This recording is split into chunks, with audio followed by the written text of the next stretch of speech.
يا أيها الذين آمنوا اتقوا الله وكونوا مع الصادقين ما كان لأهل المدينة ومن حولهم من الأعراب أن يتخلفوا عن رسول الله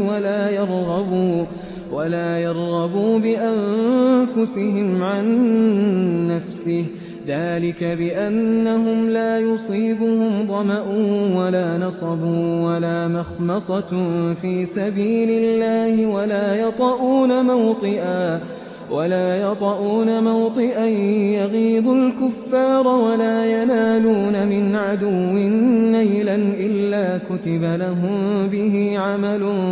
صالح إن الله لا يضيع أجر المحسنين ولا ينفقون نفقة صغيرة ولا كبيرة ولا يقطعون واديا إلا كتب لهم ليجزيهم الله أحسن ما كانوا يعملون وما كان المؤمنون لينفروا كافة فلولا نفر من كل فرقة منهم طائفة